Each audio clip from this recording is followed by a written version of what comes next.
Hey, what's up? Colby Sharp here. It is the end of February. I'm recording this video, and my question that I want to pose and talk about today, is it too early? Is it ever too early to start talking about the Newbery and Caldecott medal or any of our favorite book awards for end of the year books when we've only had a couple of months in the new year and we're less than a month from the announcement of last year's winners, and I just finished the past Newbery medal winning book that was just announced last month, and I loved it and I was so happy. But then immediately, as soon as I finished this, and I could once again say that I've read every single Newbery medal winning book, I'm already thinking about the next year. And the question is it too early? Is it too early to start thinking about it? When we finish a wonderful book, can we say, oh, I think this could win the Newbery medal? Can we share, I think this could win the Newbery medal? Or should we wait?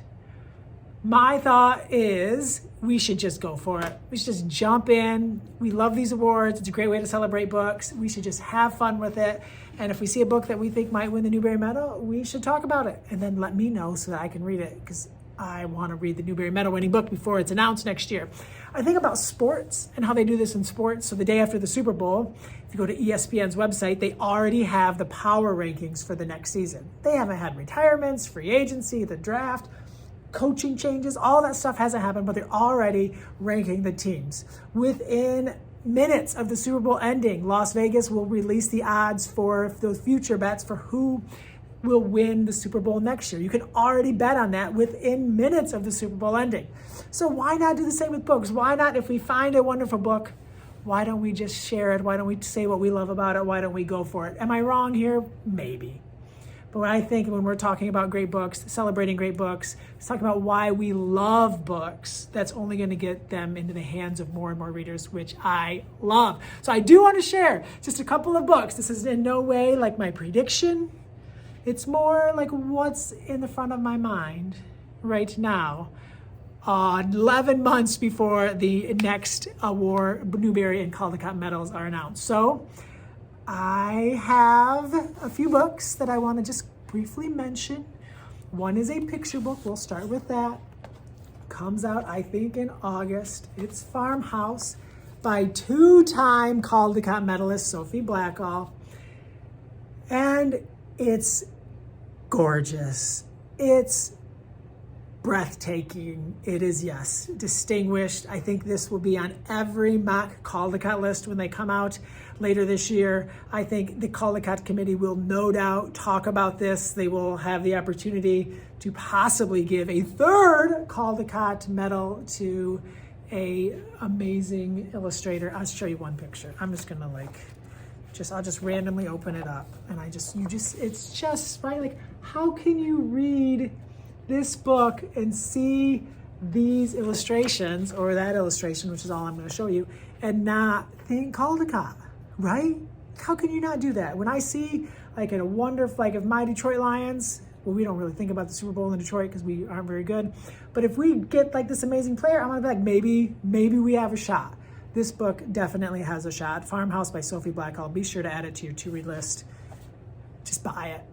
Just buy it. You're going to buy it eventually. You might as well just pre-order now so you just forget about it. All right, next up, Those Kids from Fawn Creek. So reading this, I love like small town books. I love new kid books, especially when the narrator is not like the new kid, but like other kids, like when a new kid just like totally just rocks the community.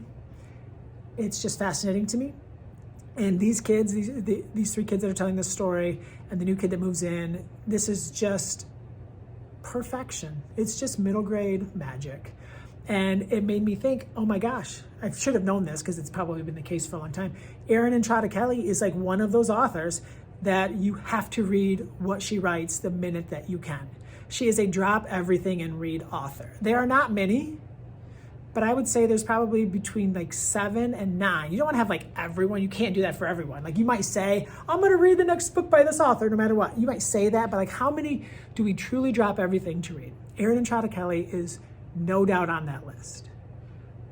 When you open one of her books, you know you're going to read something that will most likely stick with you forever.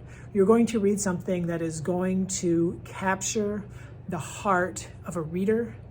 I am guessing that every single one of her books will be the all-time favorite book read by thousands of children. We are growing up in a world where the future generation of kids, future generation of adults will have been shaped and loved and nurtured and taken on amazing adventures by Aaron and Trida Kelly. So those kids from Fawn Creek, it's so good. So good. I recently finished North Wind by Gary Paulson. They're saying North Wind is to the sea what Hatchet is to the woods, and there's just not, I don't know if there's ever been a better line to get me to read a book. It is his last book that he was under contract to write, and he has passed away, which is just heartbreaking to me. I read Hatchet on the other side of this wall right here. Was the 4th grade classroom that Hatchet was read aloud to me. And North Wind really is, I feel like, a love letter to the sea, and maybe more importantly, a love letter to his readers. A fitting farewell, a magical book. The relationship that this character has with this canoe and the water and nature is just, it's just exquisite. It's so Gary. And he won 3 Newbery honors, so don't count him out just yet. Something special about Gary Paulson, North Wind. And then finally, we might as well talk about the 2021 Newbery medalist, Tay Keller's book, Jennifer Chan is Not Alone. It's nuts in a great way. It's just wild. It will blow your mind. You will believe in aliens. You will think that they're coming and that these characters are, you just got to read it. It's so amazing. I love when like a character makes a bad choice.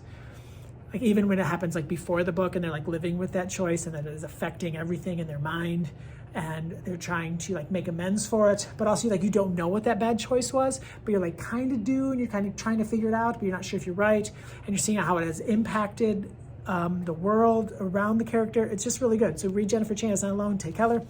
Read North Wind by Gary Paulson, April release, and March release. So read these 3 books. Let me know if I'm just ridiculous and I have no idea what I'm talking about.